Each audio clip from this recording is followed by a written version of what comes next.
Leaving old friends behind, knowing they cried once you left. It's such a bittersweet feeling, but that's simply life. Train is always moving forward. Exactly. Time's arrow means moves only forward. We cannot move backwards in time. We can just, you know, enjoy the memories that we had, enjoy the pleasant ones, hopefully forget the sad ones as we go on. I think that's why nostalgia, like the past always looks more beautiful than it actually was at the time, because you tend to hold on to the good parts. The bad parts, even if you do remember them, even if they were like pretty bad to the point where you still like dream about them and think about them, normally you get to like a certain point where you're like, well, I survived it though.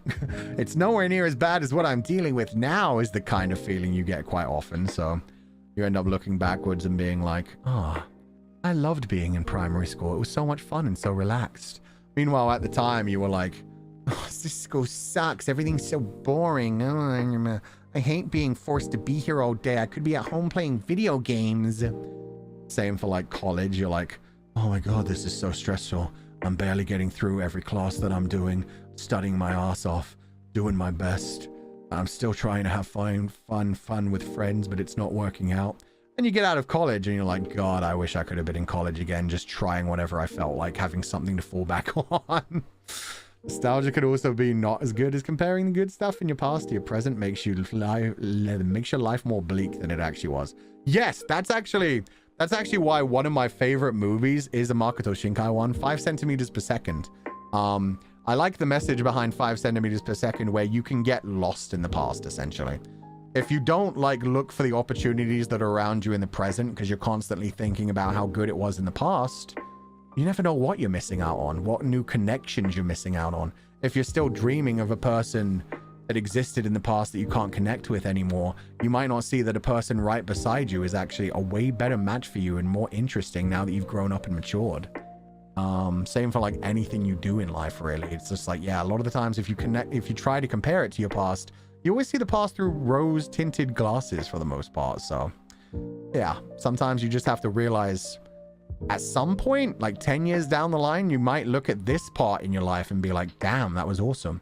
You may not.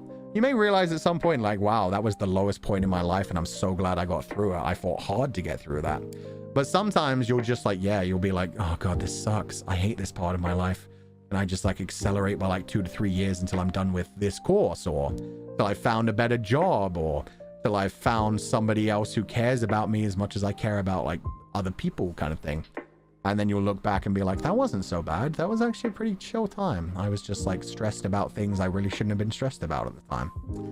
But yeah, sometimes you just have to like reassess the things that you're doing right now and be like, is this really so bad? Or am I just ignoring the good parts because I'm focused on the good parts of the past and less on the fact that there were a bunch of bad parts back then as well, and I managed to get through those and I'll manage to get through this kind of thing.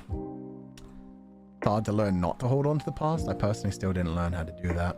I think I have for the most part, but I mean, yeah, there's still times every now and then. Like I said, I definitely have those moments where I think about someone from my childhood and I'm like, I wonder how they're doing. Or I think about like my childhood house and I'm like, I wish I could go visit that. But yeah, there's a lot of things that get in the way with ever being able to do that and being able to actually like escape to the past a little bit. And honestly, as long as you make yourself comfortable in the present, that's what you should be working on more than anything. But yeah.